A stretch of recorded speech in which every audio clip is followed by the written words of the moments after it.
اگر آپ چاہتے ہیں کہ ہماری ویڈیو بر وقت آپ تک پہنچ جائیں تو ہمارے چینل کو سبسکرائب کر کے بیل آئیکن کے بٹن کو دبا دیں اور ہمیں لائک اور شیئر بھی کر لیں۔ Thank you. اعوذ باللہ من الشیطان الرجیم، بسم اللہ الرحمن الرحیم۔ رب اشرح لی صدری ویسر لی امری واحلل عقدۃ من لسانی یفقہوا قولی۔ خواتین و حضرات، السلام علیکم۔ تاریخ اسلام کے حوالے سے ہم تقریباً مطلب یہ سمجھ لیں کہ آدھے سے زیادہ حصہ کر چکے ہیں، تیسرے سیمسٹر میں ہیں، اور پچھلی مرتبہ ہم نے اندلس کے بارے میں گفتگو کی تھی، اس دور میں جو مرابطین کا دور گزرا ہے، مرابطون کا۔ تو اس دوران میں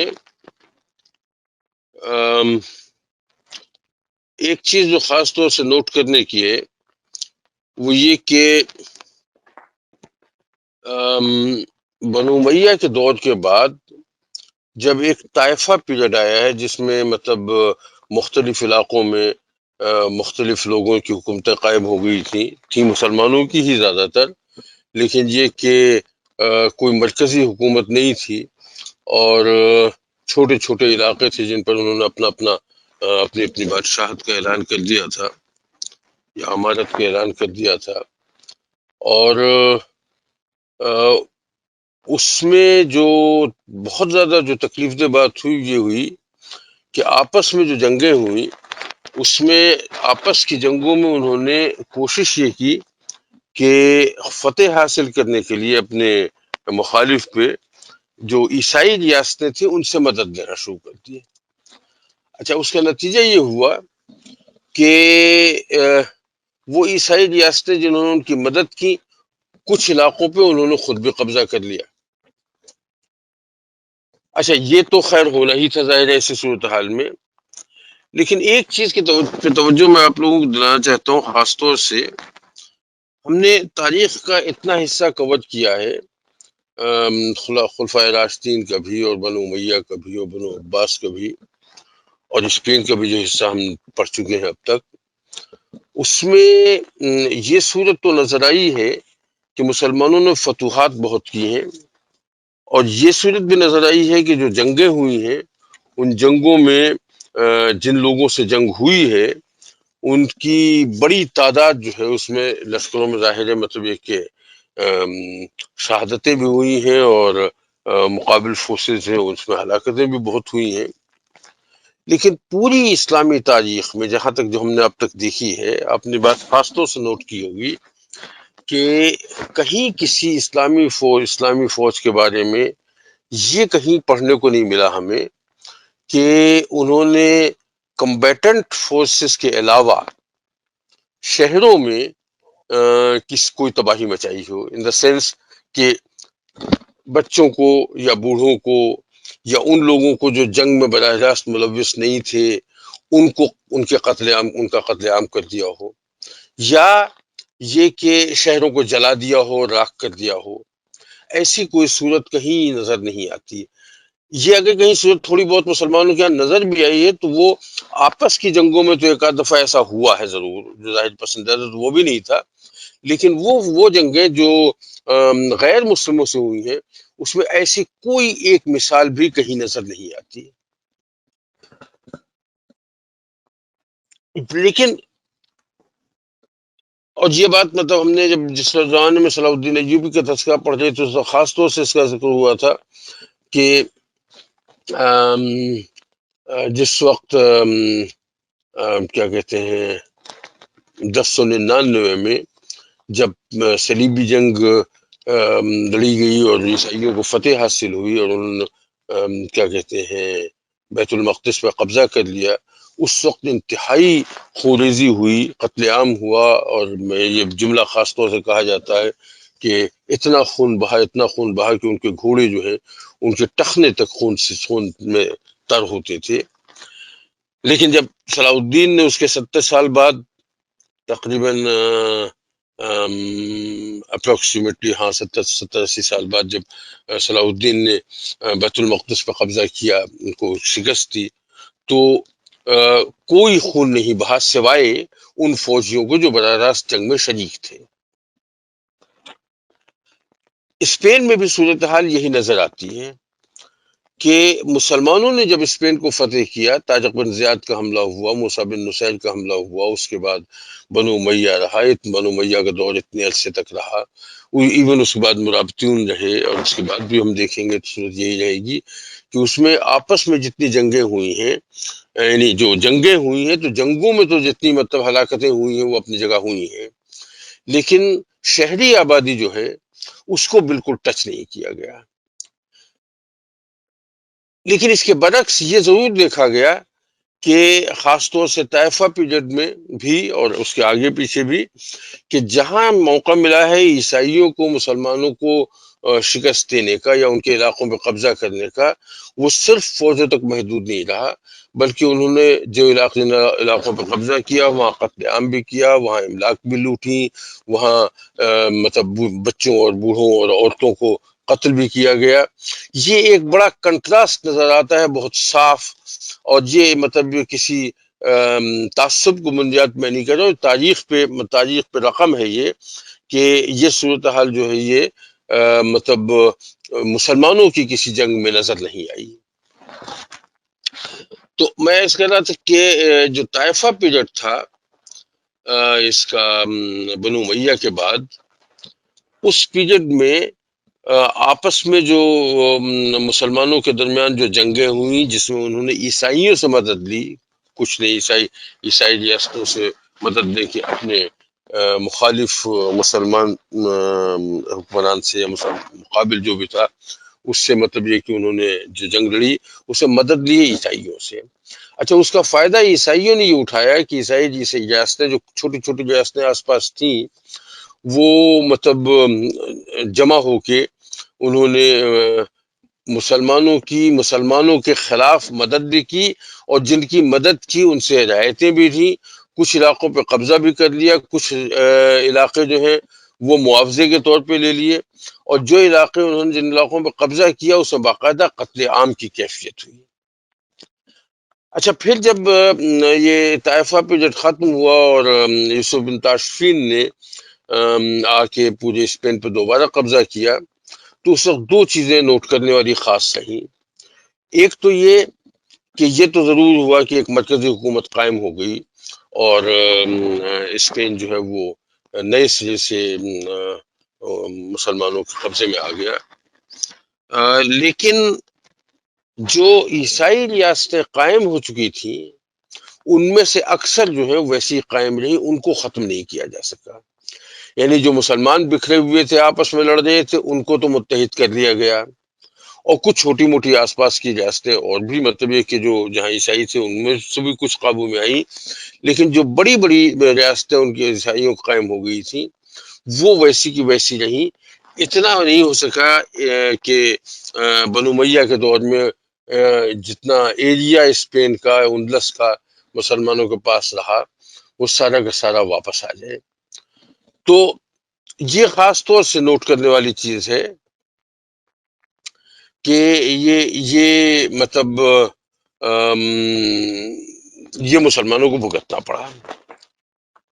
اچھا، ادھر تو میں نے مرابطین کے بارے میں خاصی تفصیل سے گفتگو کی تھی پچھلے مرتبہ، اور اس میں مطلب ان کے جو ایک حکمران تھا ان کے بارے میں بھی گفتگو ہو گئی تھی۔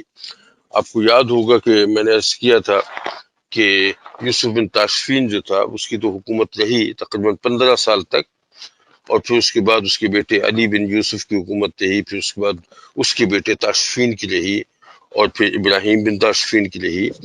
لیکن اصل میں جو حکومت صحیح معنوں میں قائم ہوئی وہ تو یوسف بن تاشفین نے مطلب وہاں قائم کی۔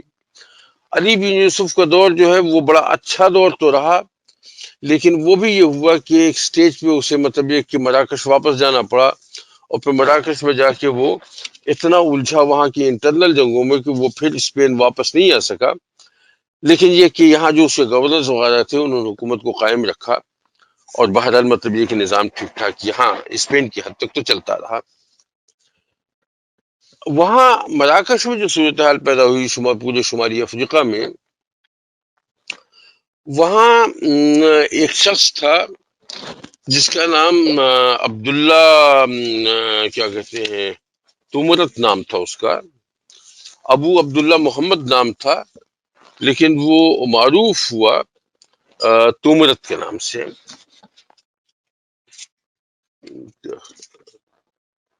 اچھا، یہ شخص جو تھا یہ مطلب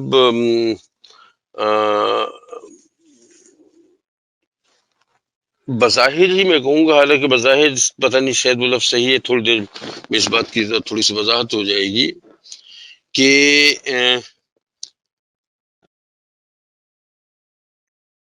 مذہب کی طرف اس میں کوئی شک نہیں کہ اس کا جھکاؤ تھا، شریعت کا بہت پابند تھا۔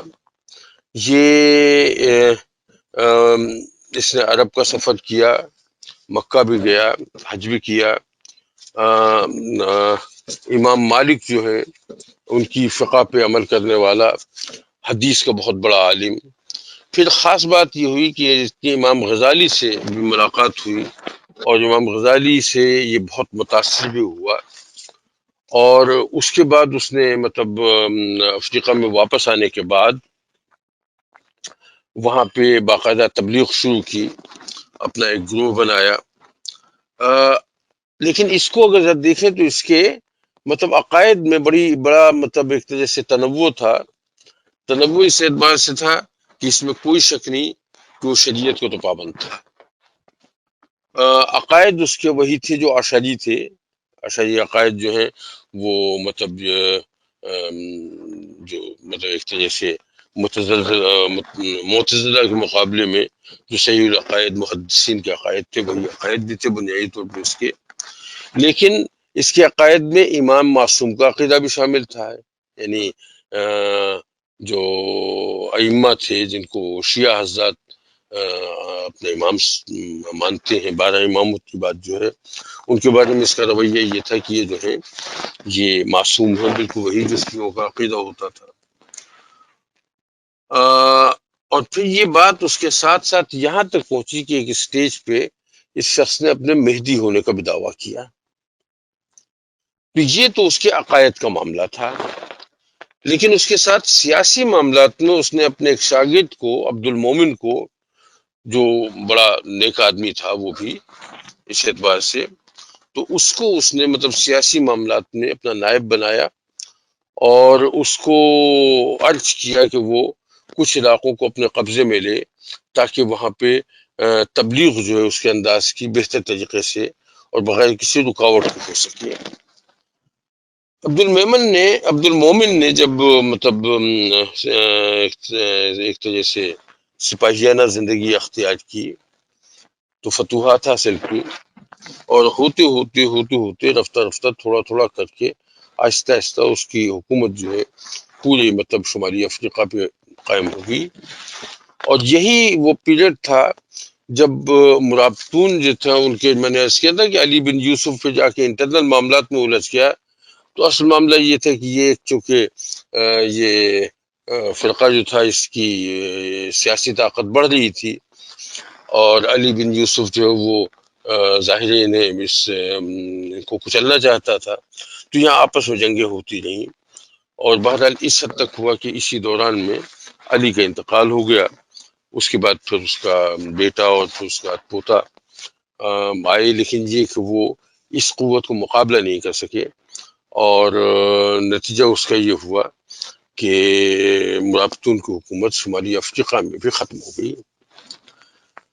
اچھا، جب شمالی افریقہ میں مرابطین کی حکومت ختم ہوئی تو ظاہر ہے یہی تو مرکز تھا اسپین میں مرابطین کی حکومت کا، تو وہاں بھی یہ ہوا کہ وہ جو اس کے نائب کردہ مرابطون کے جو ایک طرح سے وہ مقرر کردہ جو نائبین تھے، ظاہر ان کا بھی روب ختم ہونا شروع ہو گیا، اس لیے کہ انہیں مرکز سے تو جو مدد ملنا تھی وہ ممکن نہیں رہی۔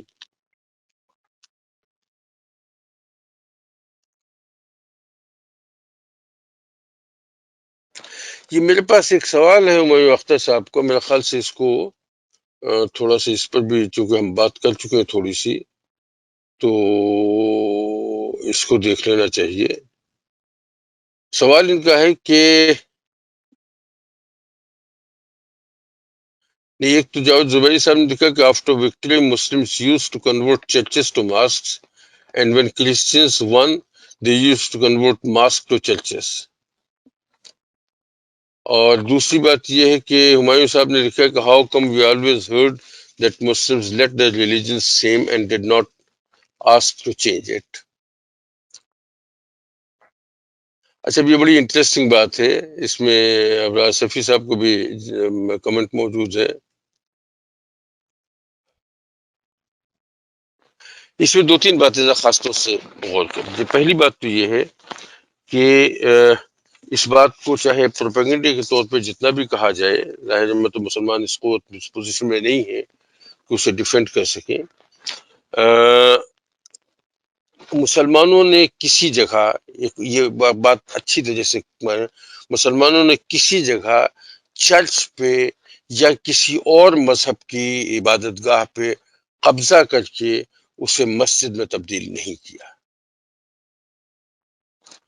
یہ جملہ بڑا ہے، جیسے تھوڑا سا اسے ابزارب کرنے کی کوشش کریں. ایسا کبھی نہیں ہوا.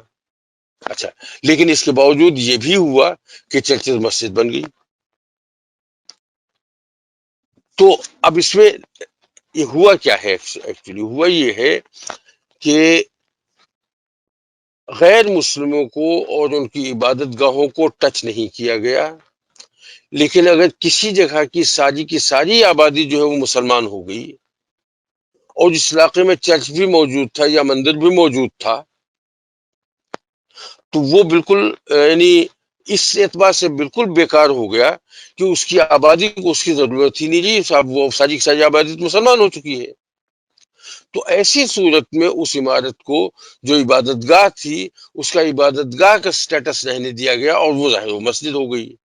تو ایسا نہیں ہے کہ عیسائیوں سے چھین کے اور اس کو اس عبادت گاہ میں جس میں غیر مسلم اپنی عبادت کرنے کے لیے آتے تھے چھین کے اسے مسجد میں کنورٹ کر دیا گیا.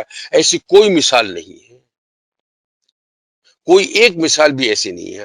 ہاں یہ ضرور ہوا ہے کہ آبادی پوری کی پوری مسلمان ہو گئی تو ظاہر اس علاقے کی جو مطلب عبادت گاہ تھی اس عبادت گاہ کو مسجد بنا لیا گیا، اس لیے کہ اب اس عبادت گاہ کی ضرورت ہی نہیں رہی، لوگ ہی نہیں رہے اس کی وہاں عبادت کرنے کے لیے.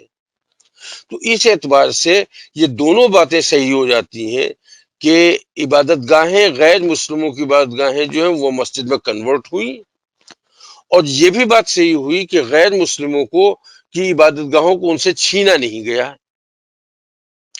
یہ کنفیوژن بہت زیادہ ہے، اور اس میں اگر تھوڑا سا غور فرمائیں تو اور ڈیٹیل کے ساتھ اس کو اگر اسٹڈی کریں کہ کون کون سی عبادت گاہیں ہیں جنہیں مسجد میں کنورٹ کیا گیا ہے، تو ایک ایک مسجد کے بارے میں آپ کو تاریخ نکال کے دیکھیں گے تو آپ کو اندازہ ہوگا کہ ان میں سے کوئی مسجد چھین کے مسجد نہیں بنائی گئی ہے، بلکہ اس کی چرچ کی افادیت ختم ہو گئی اس اعتبار سے کہ وہاں مطلب عیسائی رہے نہیں یا ہندو رہے نہیں، اور مطلب وہ ایک طرح سے ویران ہو گئی. تو چونکہ عبادت گاہ تھی لہٰذا عبادت کا سٹیٹس قائم رکھنے کے لیے اسے مسجد بنا لیا گیا. تھوڑا سا یہ بات میں نے جو عرض کی ہے اس روشنی میں دوبارہ اسے دیکھیے تو میرے خیال سے وہ بات بڑی واضح ہو جائے گی، اور اگر کہیں کوئی ایک آدھ ایکسیپشن ہو تو مجھے بھی بتائیے، میں بھی اس پر ریسرچ کروں گا آپ کے ساتھ. تو یہ چونکہ ایک یہ سوال آ گیا تھا سامنے میں کا درمیان میں، یہ بات بہت اہم ہے. اصل میں چیزیں جب پھیلتی ہیں تو پھیلتی چلی جاتی ہیں. اسی کے ساتھ ساتھ جو جڑا ہوا سوال ہے وہ جو آتا ہے بار بار وہ یہ آتا ہے کہ صاحب اسلام تلوار کے زور سے پھیلا یا نہیں. یہاں بھی دلیل بالکل وہی ہے. دیکھیے اسلام تلوار کے زور سے نہیں پھیلا، اور اسلام تلوار کے زور سے پھیلا بھی.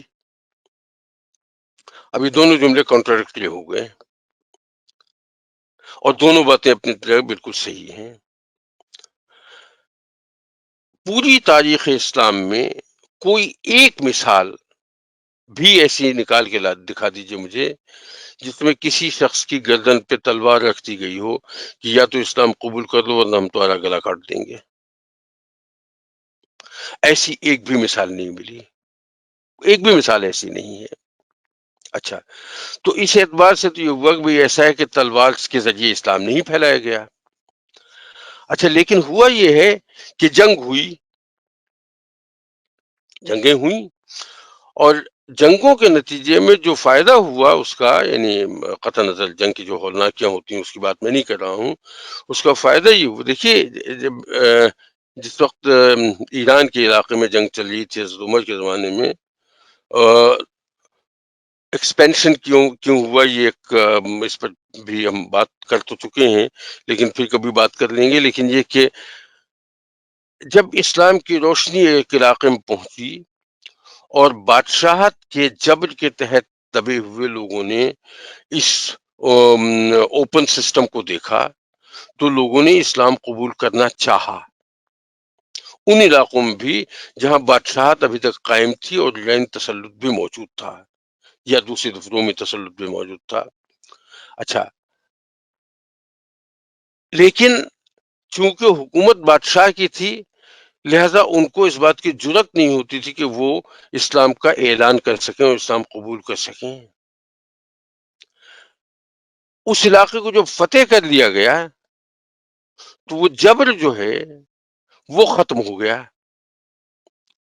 تو مسلمان دھڑا دھڑ لوگوں نے اسلام قبول کرنا شروع کیا. تو اسلام قبول تو کیا گیا بنیادی طور پہ اسلام میں جو اٹریکشن تھی اس کے عقیدے میں اور اس کے نظام میں، اس کی وجہ سے اسلام قبول کیا گیا.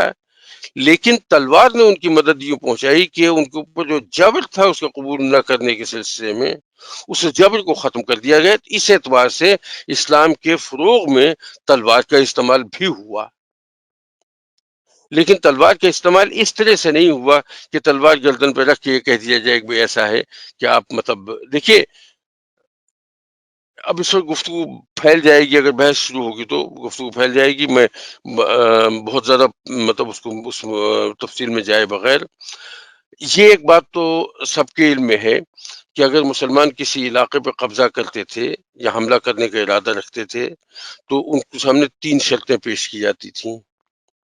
یا تو اسلام قبول کر لیجئے، یا جزیہ دینا مطلب قبول کر لیں، یا پھر ہم سے جنگ کریں. اچھا، ایسے بہت سے علاقے ہیں جنہوں نے جزیہ دینا قبول کر لیا، اور جزیہ دینا قبول کر لینے کا مطلب دوسرے الفاظ میں یہ ہوا کہ آپ نے یہ بات تسلیم کر لی کہ ہم آپ سے شکست کھاتے ہیں اور آپ کے نظام کو تسلیم کرتے ہیں. تو حکومتی نظام جو ہے وہ مسلمانوں کا قائم ہو گیا، کسی عبادت گاہ کو ٹچ نہیں کیا گیا، کسی غیر مسلم سے تعارض نہیں کیا گیا کہ تم اپنی عبادت کیوں کرتے ہو. اب اگر اس کے بعد وہاں کے غیر مسلموں نے یا تو پہلے سے اٹریکٹڈ تھے یا وہاں مطلب ان کا طرز عمل دیکھ کے اسلام قبول کر لیا تو وہ بالکل ایک الگ بات ہے. لیکن جنہوں نے اسلام قبول نہیں کیا، بلکہ ایسی مثالیں ملتی ہیں کہ ایک جگہ سے جزیہ ملتا تھا ایک علاقے سے، وہاں کسی وجہ سے ایسی صورت ہوئی کہ وہاں حملے کا خطرہ ہوا اور یہ ہوا کہ ہم اس جگہ کو بچا نہیں سکتے، حفاظت نہیں کر سکتے، تو جزیے کی رقم واپس کر دی اور وہاں سے باہر نکلنے کا ارادہ کیا. اور وہاں کی رہنے والی غیر مسلم آبادی جو ہے وہ اسلامی لشکر کے پیچھے پڑ گئی کہ نہیں، آپ ہمیں چھوڑ کے مت جائیں، ہم آپ کے ساتھ لڑیں گے. تو یہ اس قسم کی صورتیں ہیں، اس میں تھوڑی بہت بحث کی گنجائش ضرور ہے، لیکن عمومی طور پہ بات جو میں کر رہا ہوں عمومی طور پہ ایسی ہی بات ہے. یہ کوئی ایک آدھ ایکسیپشن کہیں ہو گئی ہو تو الگ بات ہے، لیکن مجھے بھی فوری طور پہ تو میرے ذہن میں کوئی ایسی ایکسیپشن بھی نہیں آ رہی ہے کہ جس میں ایسا نہ ہوا ہو. ان اینی کیس ہم بات کر رہے تھے یہاں اسپین کے بارے میں کہ عبد المومن جو تھا وہ شاگرد تھا ابن تمرت کا، اور یعنی مذہبی عقائد کے حوالے سے اس کا شاگرد تھا اور اس کا سپہ سالار بھی تھا. اور عبد المومن نے پھر اپنے تمام شمالی افریقہ پہ اپنی حکومت بھی قائم کر لی، اور حکومت قائم کی تو اس کے ساتھ ساتھ پھر یہ ہوا کہ وہ جو اندلس میں ظاہر ہے جب مرابطون کی حکومت ختم ہوئی ہے تو پھر اس کے علاقے جو ہیں وہ آزاد ہونا شروع ہوئے، اور پھر الگ الگ حکومتیں وہاں قائم ہونا شروع ہوئی، تو ایک طرح سے چھوٹا سا ایک طائفہ پیریڈ وہاں پھر قائم ہونے لگا۔ لیکن اس سے پہلے مطلب وہاں کے جو عمرا تھے انہوں نے عبد المومن کو اس بات کی پر توجہ دلائی، اور اس نے مطلب پھر کیا کہتے ہیں سن 1147 میں سوری سن 542 سے، جہاں 1147 میں سن 542 ہجری میں اس نے پھر فوجیں جو ہیں روانہ کی اسپین کی طرف، اور اسپین میں آ کے حکومت قائم کی مرابطون کے بعد۔ یہ حکومت موحدین کی حکومت کہلائی، اور اس لیے کہ جو مطلب عبد المومن کے استاد عبداللہ تومرت کا جو عقیدہ تھا اس میں وحدانیت جو تھی، وہ توحید جو تھی، وہ سب سے افضل تھی۔ ظاہر ہے مطلب مسلمان تھا ہی وہ، مہدی ہونے کا دعویٰ کر دیا وہ ایک الگ بات ہے، اماموں کے معصوم ہونے کا عقیدہ بھی بہرحال اسلام سے خارج تو نہیں کر دیتا۔ تو یہ اس لیے یہ لوگ موحد کہلائے، اور ان کی حکومت جو ہے قائم ہوئی، اور وہی حکومت پھر ایکسپینڈ افریقہ میں قائم ہوئی، شمالی افریقہ میں، اور وہی حکومت جو ہے وہ ایکسپینڈ ہو کے اسپین تک پہنچی، اور اسپین میں انہوں نے پھر مطلب وہاں ایک طرح سے نئے سرے سے مرکز قائم کیا، اور مرکز قائم کر کے وہاں حکومت کی۔ تقریباً 16 سال تک عبد المومن کی حکومت وہاں قائم رہی، اور عبد المومن کی قیمت بعد اس کے بیٹے ابو یعقوب یوسف کی حکومت قائم ہوئی۔ ابو یعقوب یوسف کے بارے میں کہا جاتا ہے کہ یہ نہایت عالم و فاضل، بہت منتظم اور بہت اچھا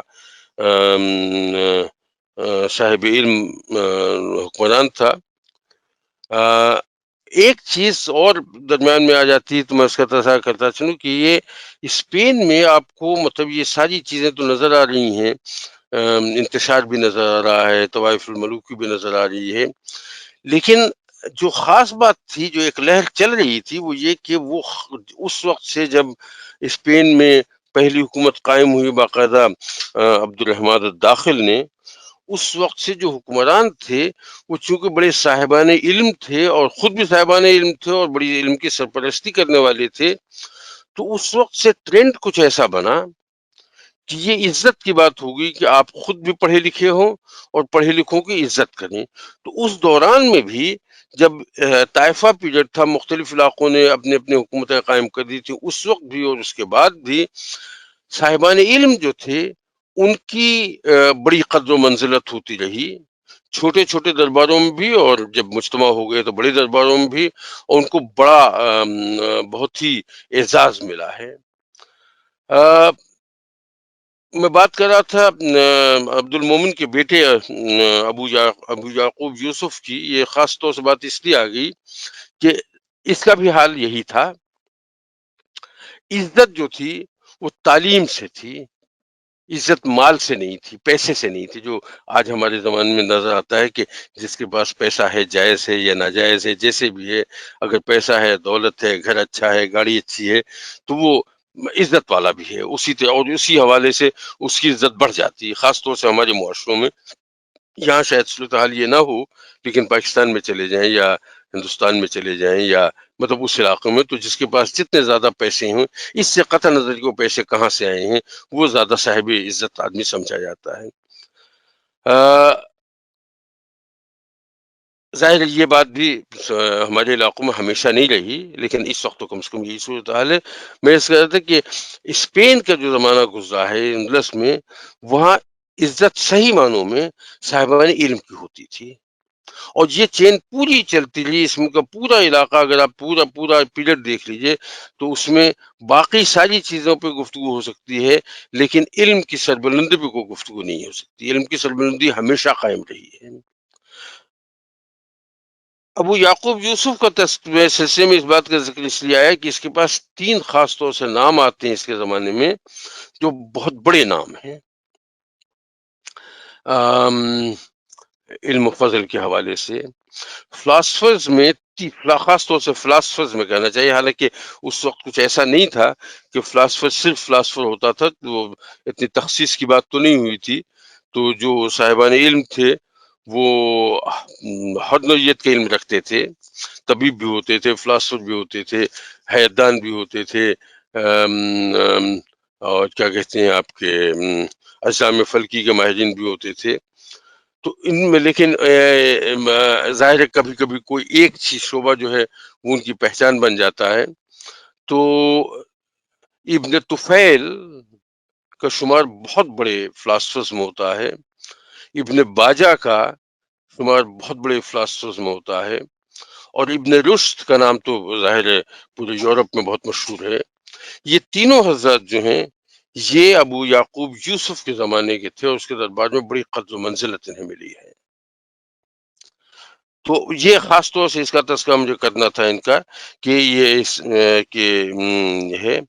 اچھا، اور اسی کے ساتھ ساتھ ایک چیز جو رہ گئی تھی اس کا بھی میں تذکرہ کر دوں کہ اس سے پہلے جو مرابطون کا دور تھا تو یوسف بن تاشفین کے بیٹے علی بن یوسف کی جس زمانے میں حکمرانی تھی، اس وقت سم ہاؤ ایسا ہو گیا تھا کہ امام غزالی جو ہیں وہ اسپین میں معطوف شخصیت ہو گئے تھے، اور اس حد تک ہوا تھا کہ ان کی کتابیں جو ہیں وہ جلا دی گئیں، اور صرف یہ نہیں جلا دی گئیں بلکہ یہاں تک ہوا کہ جس شخص کے پاس ان کی کتاب کو کوئی نقصان نکل آئے وہ بھی قابل گردن زدنی قرار پائے. تو ایک تو موحدین کے باننے کے بعد چونکہ عبداللہ بن مورد امام غزالی کا شاگرد بھی تھا اور وہ کیفیت وہ نہیں رہی تھی، لہذا امام غزالی کا کی کتابیں پہنچنا شروع ہوئیں اور انہیں ہاتھوں ہاتھ لیا گیا. یہ الگ بات ہے کہ ابن رشد جو ہیں انہوں نے امام غزالی کی سوچ کے خلاف کام کیا. اور اگر آپ کو یاد ہو شاید اس کا تذکرہ پہلے بھی ہو چکا ہے، دہرا دینے میں کوئی حرج نہیں ہے کہ امام غزالی کی ایک کتاب تھی جس کا نام تھا تحافت فلاسفہ. تحافت کہتے ہیں رد کو، تحافت فلاسفہ رد فلاسفہ.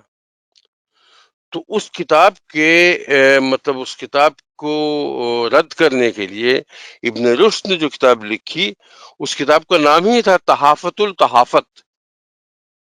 وہ تو تھی رد فلاسفہ اور یہ ہو گئی رد. تو بڑی بڑی معروف کتاب ہے، اور تحفظ فلاسفہ بھی خصوصاً ابن رشد کے بارے میں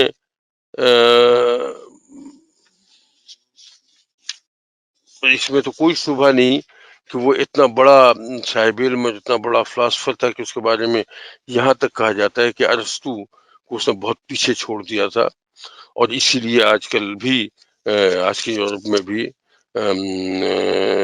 ابن رشد جو ہے وہ بہت پہچانا اور بہت مانا ہوا نام ہے پورے یورپ میں. یہ الگ بات ہے کہ دینی اعتبار سے اس کے بہت سے عقائد کوسچنیبل تھے اور بنیادی عقائد کوسچنیبل تھے. میں مطلب فروعی معاملات کی بات نہیں کر رہا ہوں، لیکن بہرحال وہ ہمارا آج کا موضوع نہیں ہے تو اس کو رہنے دیں. ابو یعقوب کے بعد جو حکمران ہوا ہے موحدین میں سے وہ تھا ابو یوسف منصور. اس کا پیریڈ بھی تقریباً ایسے ہی رہا ہے 15 سال کا، 14 سال. لیکن اس کے زمانے میں ایک کچھ ایسا ہوا کہ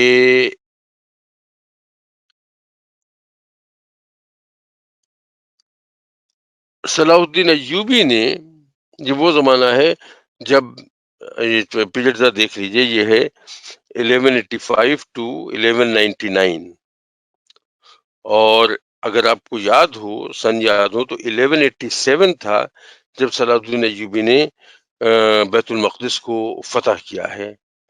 اس کا پیریڈ ہے 1185 سے 1199 تک. یہ وہ وقت تھا جب صلیبی جنگیں ہو رہی تھیں اور عیسائی اکٹھا ہو کے مسلمانوں پہ، مسلمان علاقوں پہ، خاص طور سے وہ جو بیت المقدس کے آس پاس کا علاقہ تھا، اس پر حملے کر رہے تھے.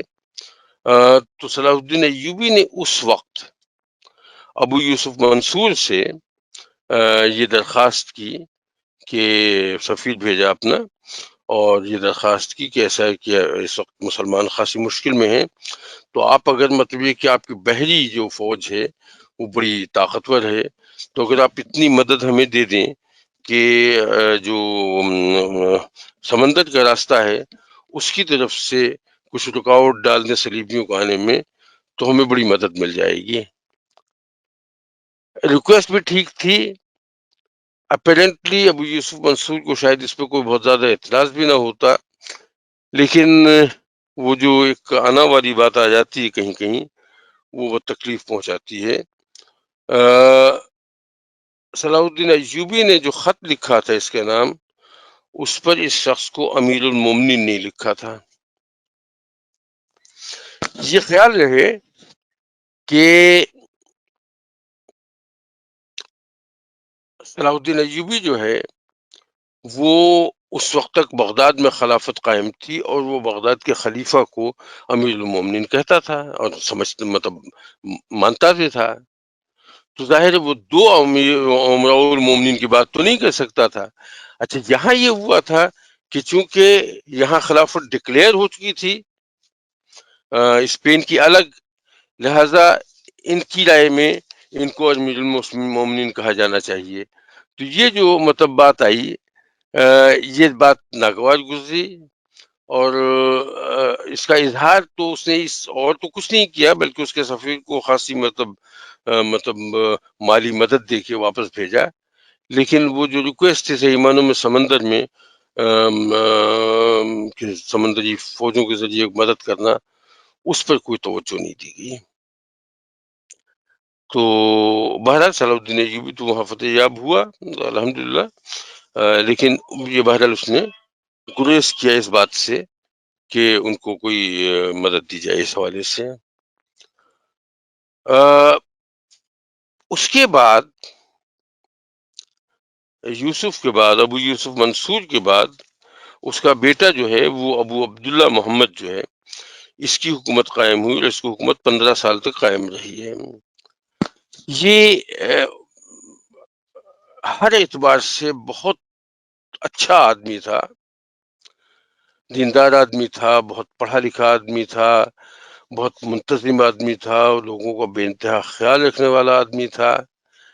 لیکن ایک اس کی کمزوری جو ہے وہ اتنی بڑی تھی جس نے اس کے سارے کام پہ پانی پھیر دیا، اور وہ کمزوری یہ تھی کہ اس کو یہ فوج کی طرف سے نہایت بے توجہی کا شکار تھا.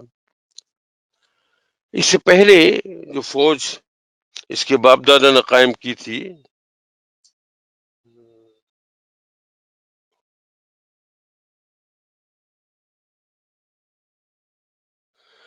اس سے پہلے میں کہا کہ اس کے باپ دادا نے جو فوج قائم کی تھی، اس کو اس نے اس میں ایک تو فوجیوں کو معاوضے بڑے اچھے دیے جاتے تھے. جو دوسری بات یہ تھی کہ فوج کو صرف معاوضے نہیں دیے جاتے تھے، بلکہ ہر 3-4 مہینے بعد خاص طور سے ان کو خصوصی انعامات ملا کرتے تھے، بونس سمجھ لیجیے. اس شخص نے وہ بونس تو ختم کرتی ہے. اچھا، تنخواہوں میں بھی کوئی اضافہ نہیں کیا، بلکہ کہیں کہیں تنخواہیں بھی کم کر دی گئیں.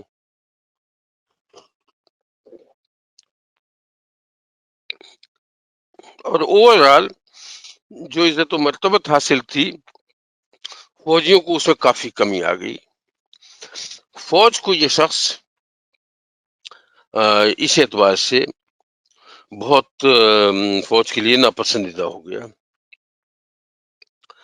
اچھا، اب ناپسندیدہ ہونا تو ایک بات ہے، لیکن بہرحال فوج قائم تھی، فوج کو تنخواہیں مل رہی تھیں، وہ عزت و منزلت شاید نہ ملتی ہو، بلکہ یقیناً نہیں ملتی تھی، لیکن یہ کہ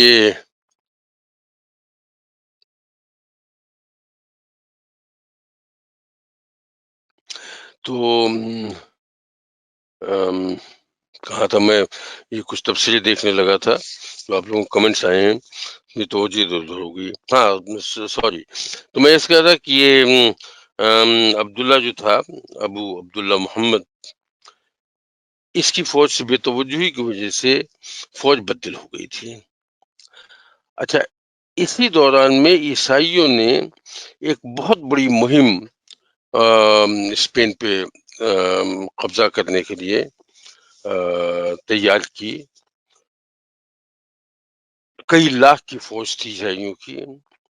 اس کا مقابلہ کرنے کے لیے یہ بھی نکلا، اور اس کے پاس بھی فوج بہت تھی، کوئی 6 لاکھ کی فوج اس کے پاس تھی، اور عیسائیوں کے پاس بھی کم و بیش ایسی ہی فوج تھی، بلکہ ہو سکتا ہے کچھ کم ہی رہی ہو. جب جنگ شروع ہوئی تو عجیب غریب صورتحال پیدا ہوئی. پہلی بات یہ کہ اس کے سپاہیوں نے جنگ لڑنے سے انکار کر دیا، اور صرف یہی نہیں، میدان جنگ میں اپنی تلواریں جو ہیں وہ اپنے اپوننٹس کو، مطلب عیسائی فوجوں کو دے دی، نیزے گاڑ کے کھڑے ہو گئے.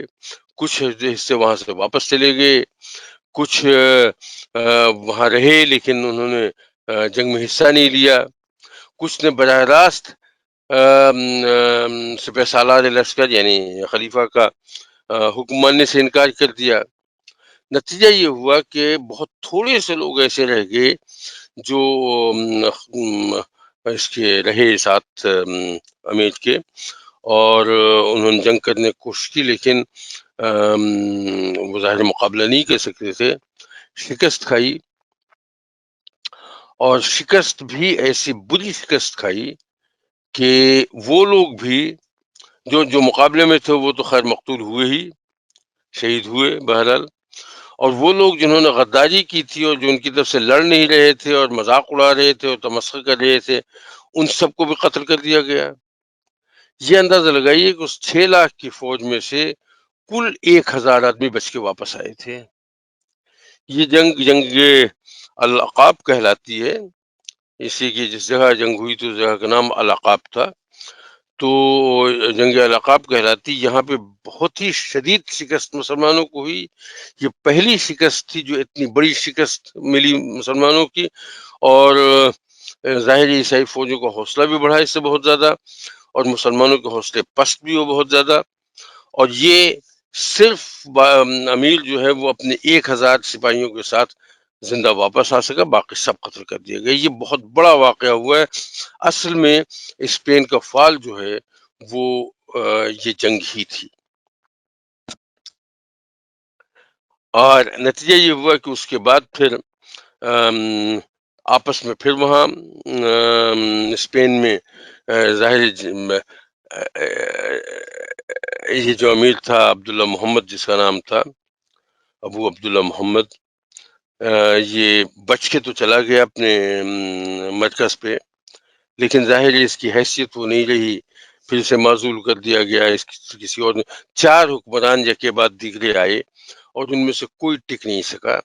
اور پھر وہاں پہ وہی طائفہ والی صورت پیدا ہوئی کہ مختلف علاقوں نے اپنے مختلف قبیلوں نے یا مختلف خاندانوں نے اپنے علاقوں پہ قبضہ کر لیا. اور اب کی صورت پہلے سے زیادہ خراب یوں ہوئی کہ پہلے تو پھر یہ تھا کہ ایک حکمران کے پاس کافی بڑا علاقہ تھا، یعنی پورے ملک اسپین کو اگر یہ سمجھ دیں کہ 6-7 حکمرانوں کے پاس تھا تو ہر ایک کے پاس بڑا بڑا علاقہ تھا. اچھا، اب صورت یہ ہوئی کہ چھوٹے چھوٹے علاقے، چھوٹے چھوٹے شہر، چھوٹے چھوٹے قصبے جو ہیں ان پر الگ الگ حکومتیں قائم ہو گئیں، مرکزیت بالکل ختم ہو گئی. تو ظاہر ہے ایسی صورت میں جو انجام ہونا تھا سو ہوا، اور آہستہ آہستہ عیسائیوں نے اسپین پہ قبضہ کرنا شروع کیا. اور یہ سمجھ لیں کہ سن 1238 تک، جو سن 635 ہوتا ہے ہجری میں، اس وقت تک یہاں پہ پورے اسپین پہ عیسائیوں نے قبضہ کر لیا، سوائے ایک علاقے کے، اور وہ علاقہ غرناطہ کا علاقہ تھا، غرناطہ اور اس کے آس پاس کا علاقہ، جہاں پہ وہ جو ایک طرح سے سمجھیں کہ طائفہ پیریڈ میں جس خاندان کی وہاں حکومت قائم ہوئی، وہ وہ حکومت جو ہے اس کی حکومت وہاں رہی، وہ حصہ بچ گیا، لیکن باقی پورا اسپین جو ہے وہ عیسائیوں کو قابو میں آ گیا۔ اور یہ جو غرناطہ کا معاملہ ہے، یہ بھی سمجھ لیں کہ یہ کیا کہتے ہیں اپنے طور پہ نہیں بچ سکا، بلکہ اس کو بھی ایسا ہوا ہے کہ اس کو قائم کرنے کے لیے بھی عیسائی فوجوں کی مدد لینا پڑی ہے، یعنی مسلمانوں کے آپس کی جنگ تھی، اس میں غرناطہ کا حکمران جو تھا وہ کسی طرح سے اپنے ملک کو، اپنے علاقے کو بچا نہیں سکتا تھا دوسرے مسلمان حکمران کے مقابلے میں، تو اس نے عیسائی حکمران سے مدد لی اور اپنے مقابل کو شکست دی اور غرناطہ پہ اپنی حکومت قائم کر لی۔ بعد میں آہستہ آہستہ یہ ہوا کہ ان عیسائیوں نے باقی سارے اسپین پہ قبضہ کر لیا، لیکن غرناطہ کی حکومت تو قائم ہو چکی تھی اور ایک حد تک مضبوط بھی ہو چکی تھی، لہذا غرناطہ کا حصہ ان کے ہاتھ نہیں آ سکا، جس میں غرناطہ، مالقا وغیرہ کچھ تھوڑے سے علاقے اور تھے آس پاس کے، اور یہاں پہ خاندان بنو نصر کی حکومت قائم ہوئی ہے۔ آپ نے دیکھا ہوگا پچھلے اس میں جب تذکرہ ہوتا بنو نصر اور بنو ہود اور مختلف قبیلے تھے جن کی جو طائفہ پیریڈ میں ان کا تذکرہ آیا تھا، تو اس میں خاندان بنو نصر جو ہے اس کی حکومت غرناطہ پہ قائم ہو گئی۔ اچھا،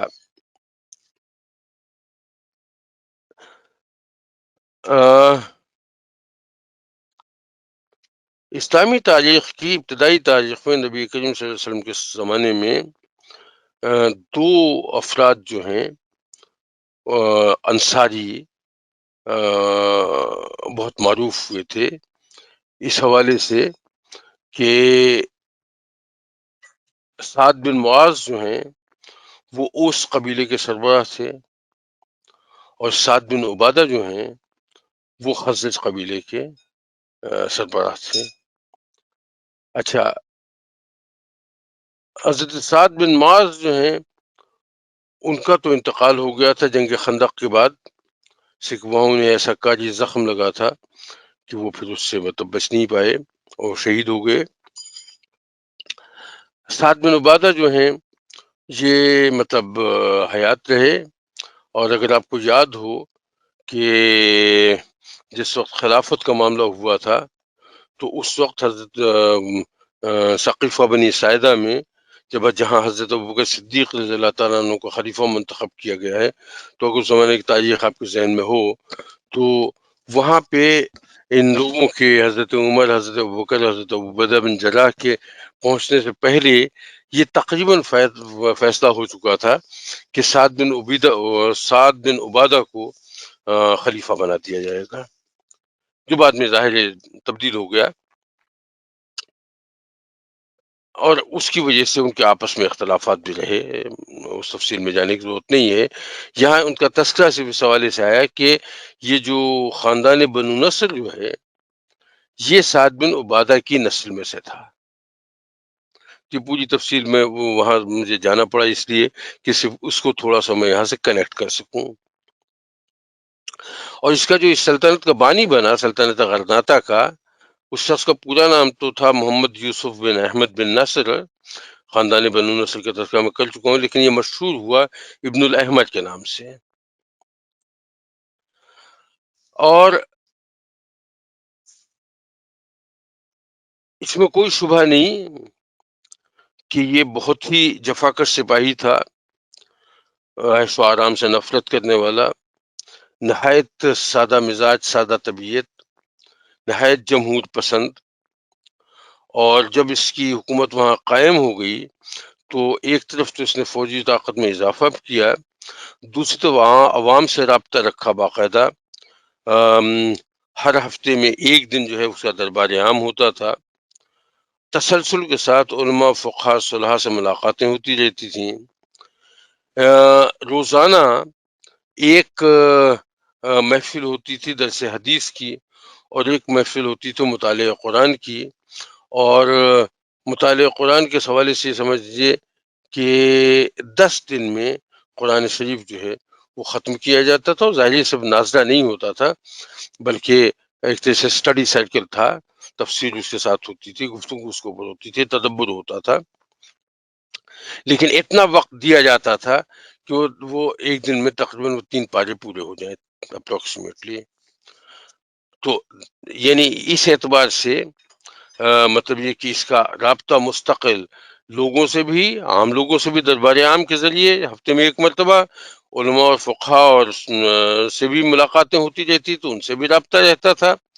اور ظاہر درس حدیث اور مطالعہ قرآن کی جو محفلیں ہوتی تھیں اس میں بھی لوگوں سے بھی اور ہوتا تھا. ایک مجلس خاص اس کی ہوتی تھی ریگولرلی، یہ صرف جو تھی یہ صرف امور سلطنت چلانے کے لیے ہوتی تھی، جس میں ظاہرہ سب لوگ اس میں شریک نہیں ہوتے تھے، صرف وہ ہوتے تھے جو سرکاری اہلکار ہوتے تھے، وزیر وغیرہ. جو اس کے عہد کی جو سب سے اہم چیز جو آج بھی باقی ہے وہ ہے الحمرا پیلیس، قصر الحمرا. یہ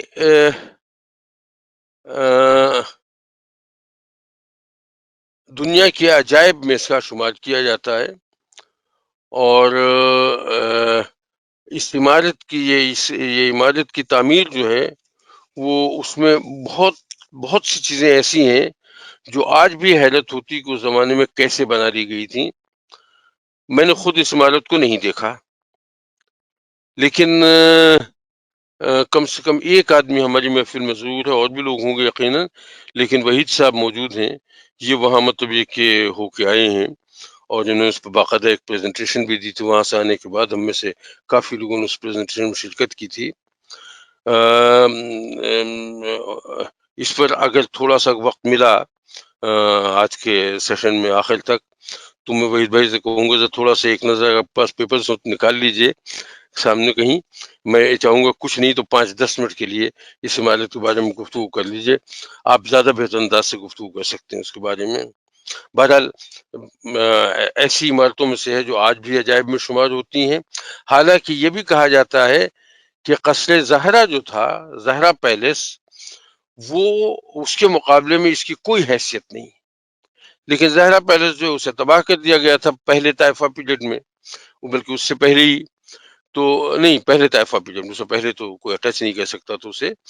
تو اس پیریڈ میں اسے مطلب یہ کہ عیسائیوں نے اسے فتح کیا، اس علاقے کو اسے تباہ کر دیا. ظاہر اس کے تو کوئی آثار بھی نہیں ہے. تو یہ ہے، لیکن یہ اس سے اگر کمتر ہے اور اس کے باوجود مطلب یہ کہ یہ اس کا شمار عجائبات میں ہوتا ہے، تو اس سے اندازہ لگا لیجیے کہ اس کی کیفیت کیا ہوگی. اس کا دور خوشحالی کا دور تھا. تجارت، صنعت، زراعت، اس سب میں بڑا کام ہوا ہے. نئی ٹیکنیکس اس میں آئی ہیں. صنعت میں خاص طور سے ریشم کی صنعت جو ہے وہ اس نے بہت فروغ پایا. مدرسے، کتب خانے، مساجد کی تزئین و آرائش، اس پر بڑا کام ہوا.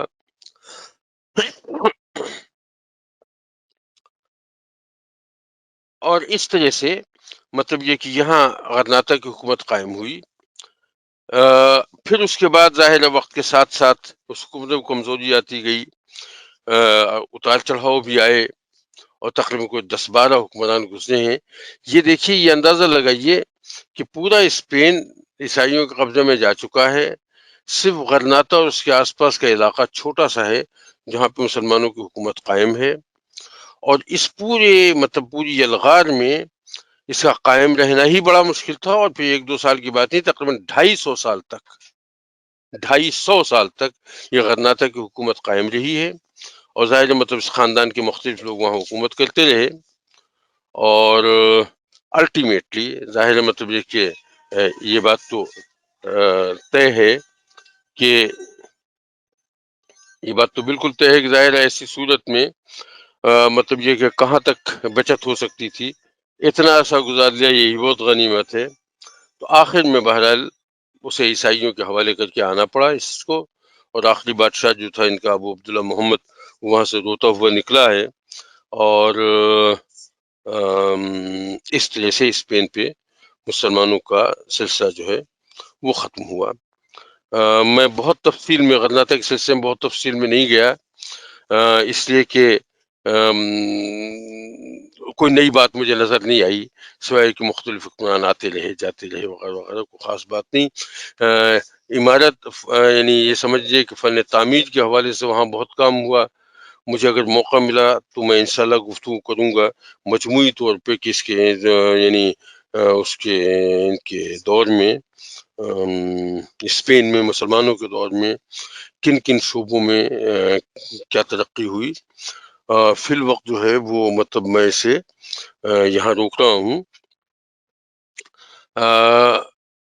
جو چیز میں کہنا چاہتا تھا اس میں وہ خاص طور سے نوٹ کرنے والی بات دو ہیں اس میں۔ ایک تو یہ کہ جو فال آف غرناطہ ہے وہ ہے سن 1492 کی بات، اے ڈی 1492۔ یہ وہ زمانہ تھا جب آٹومن امپائر اپنے پیک پہ تھی، اور یہ بہت ہی مطلب تعصف کی بات ہے، بہت افسوس کی بات ہے، اور بہت دکھ بھری بات ہے کہ ایک طرف آٹومن امپائر پیک پہ تھی، کا مطلب یہ ہے کہ یورپ پہ خاص سے بڑے یورپ کے حصے پہ ان کا قبضہ بھی تھا، پورا یورپ ان کے نام سے دہلتا تھا، اور اسی دور میں عیسائیوں نے اسپین میں مسلمانوں کو بے دخل کر دیا، اور اس کا کوئی ریئیکشن آٹومن امپائر کی طرف سے نہیں آیا۔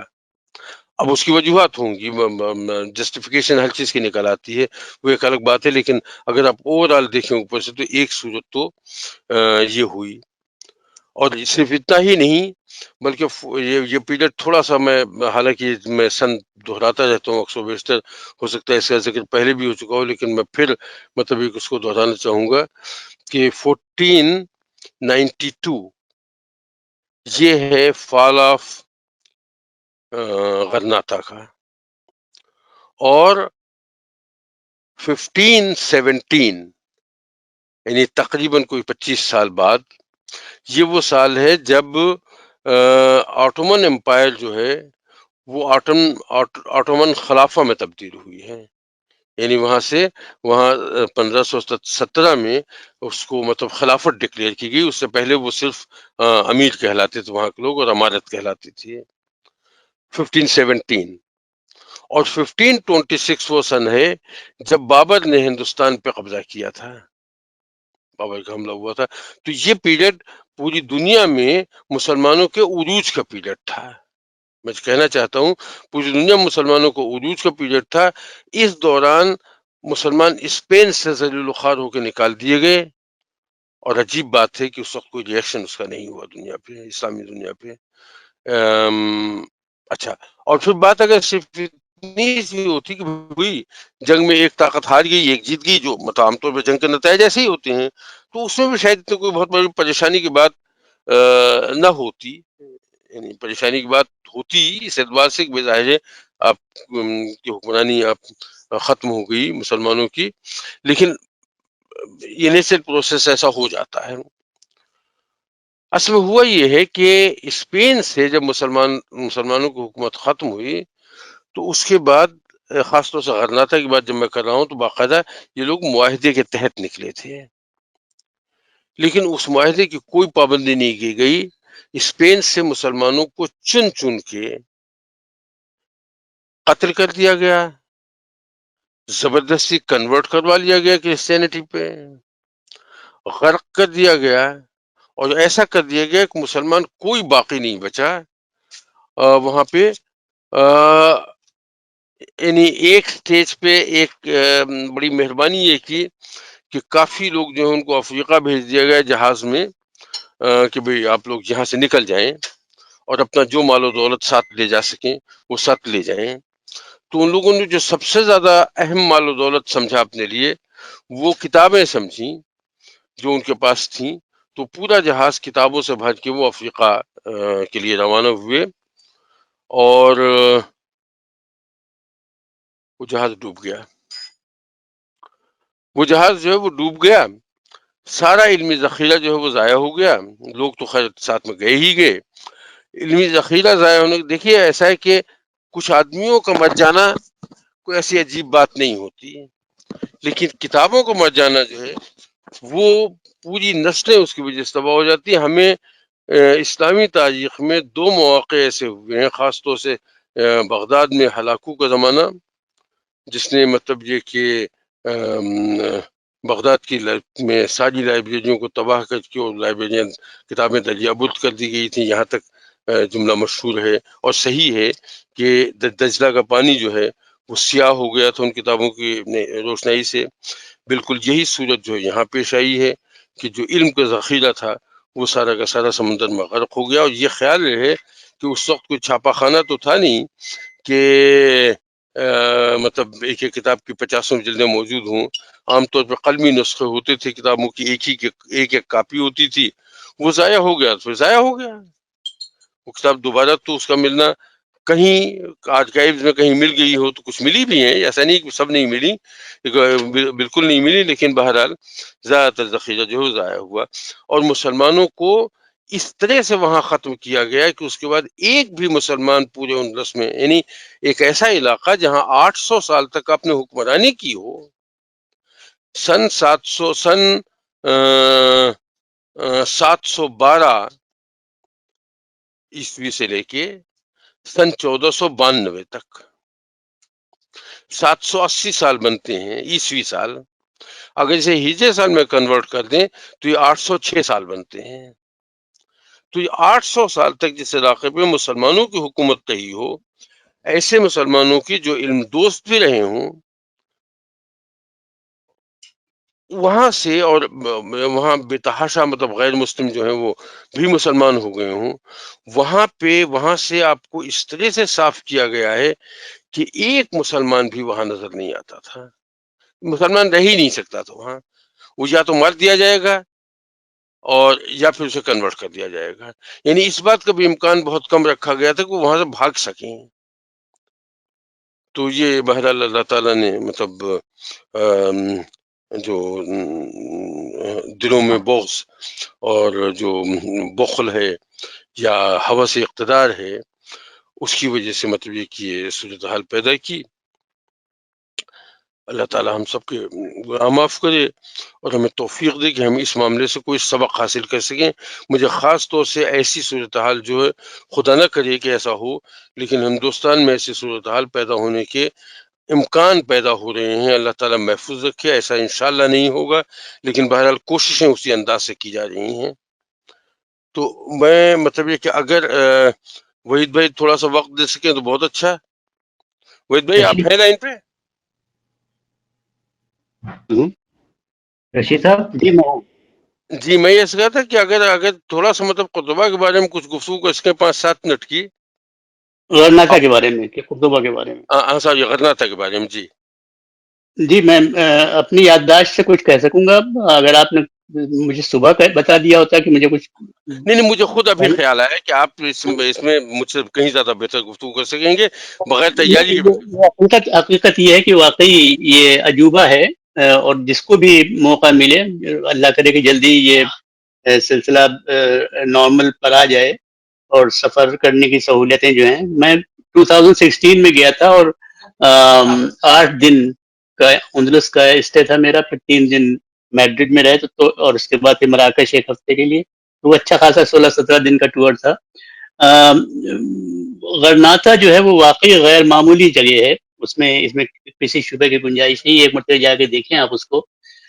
عجیب و غریب شہر ہے دیکھنے میں.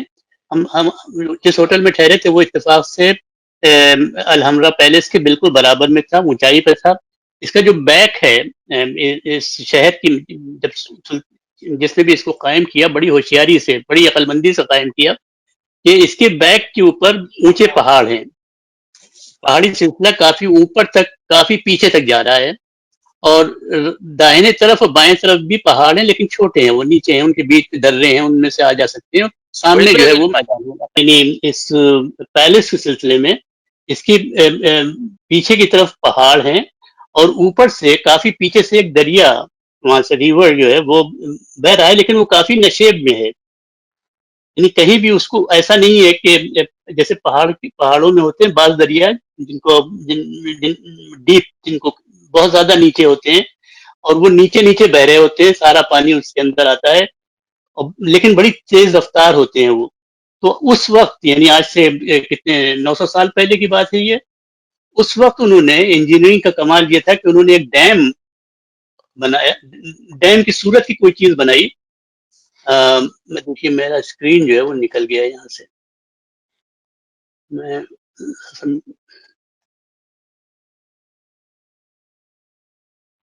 اگلے گفتگو کر لیں بس.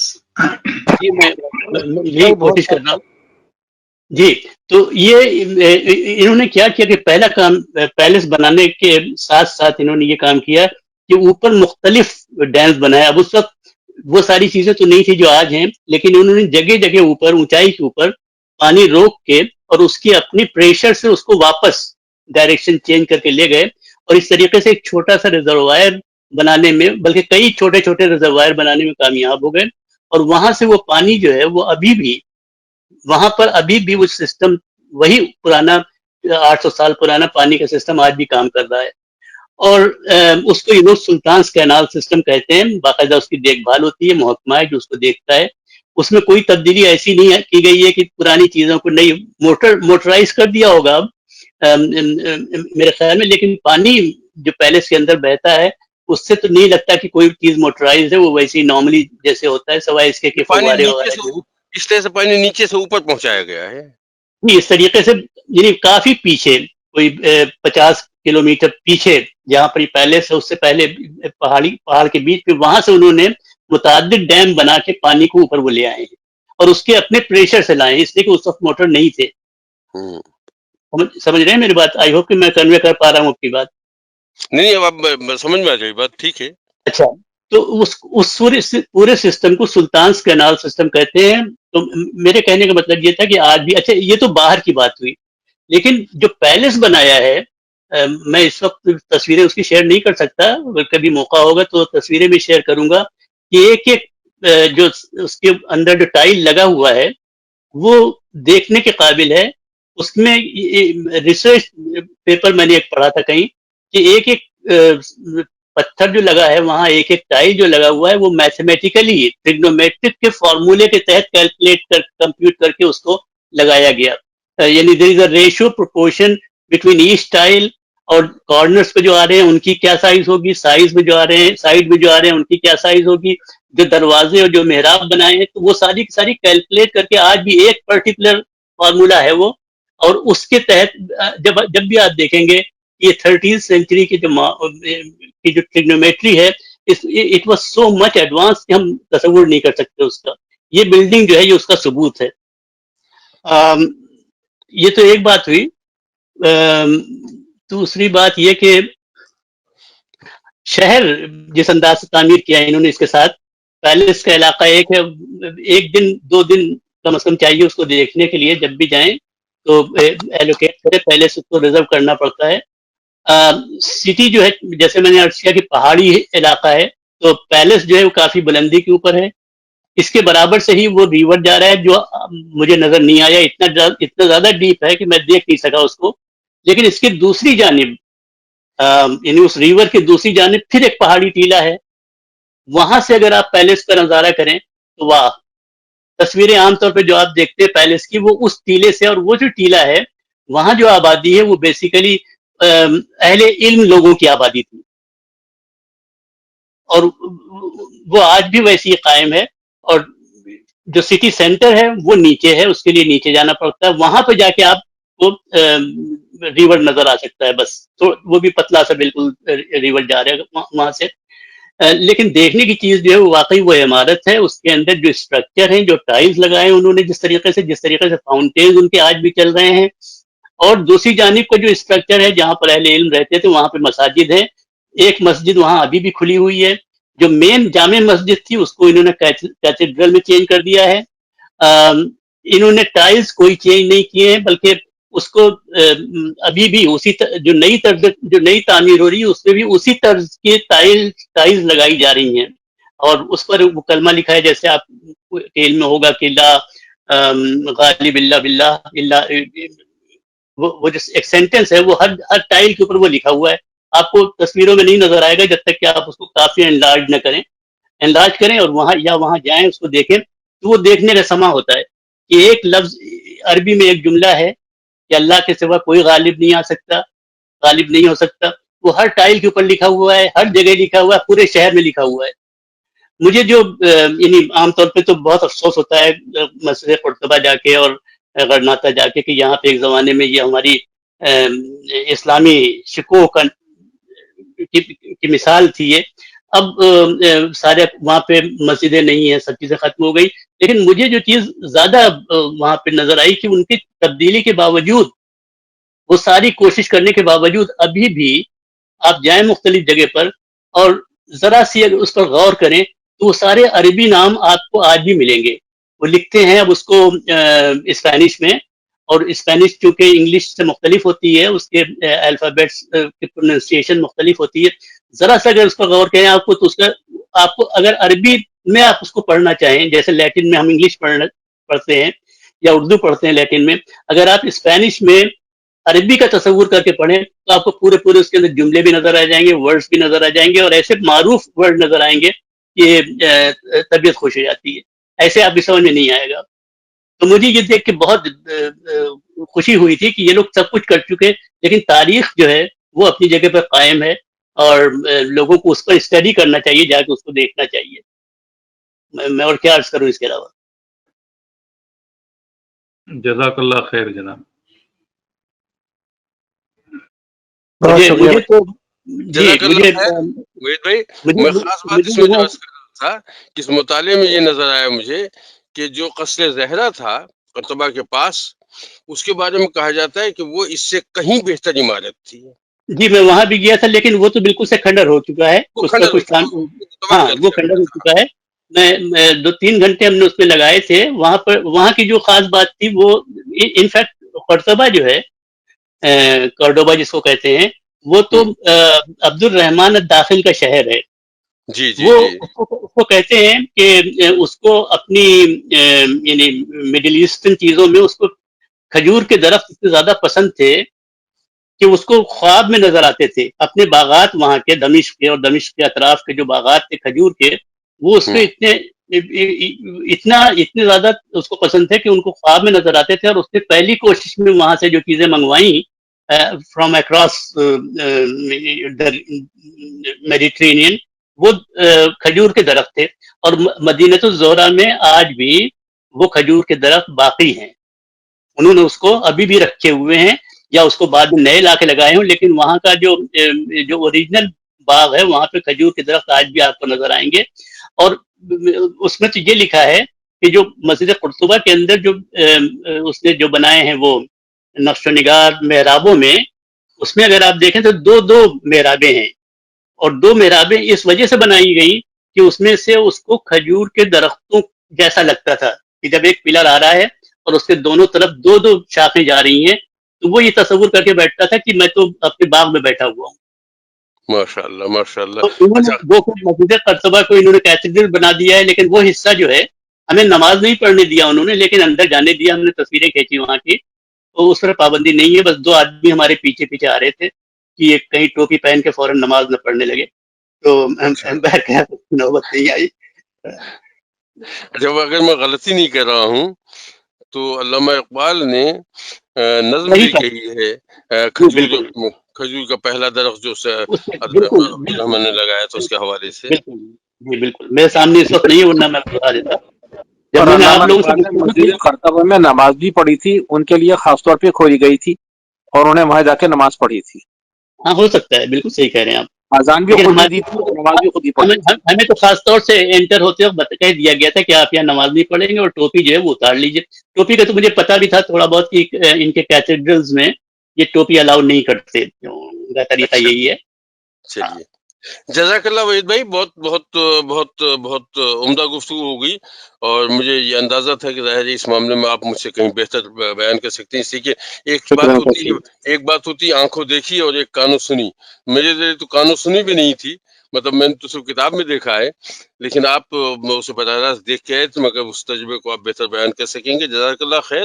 تو میں اس کہہ رہا تھا کہ ہم آج جو ہم اس سلسلے کو یہاں ختم کر رہے ہیں، غرناطہ کے خاتمے تک، اگر مجھے کچھ میٹر مل سکا تو میں انشاءاللہ اگلے ہفتے پورا جو پیریڈ اسپین میں مسلمانوں کا گزرا ہے اس پورے پیریڈ کے حوالے سے میں کوشش کروں گا کہ اگر کچھ جو وہاں مختلف شعبوں میں جو کام ہوا ہے، علم و ادب کے حوالے سے، زراعت کے حوالے سے، فن موسیقی کے حوالے سے، فلسفے کے حوالے سے، انتظام و انصرام کے حوالے سے، تعمیرات کے حوالے سے، تو ان حوالوں سے مجھے جو میٹر مل سکے گا میں ایک مختصر سا جائزہ اس کا پیش کروں گا، اور پھر اگر وقت بچا تو انشاءاللہ ابتدا کریں گے آٹومن امپائر کی نیکسٹ سیشن میں.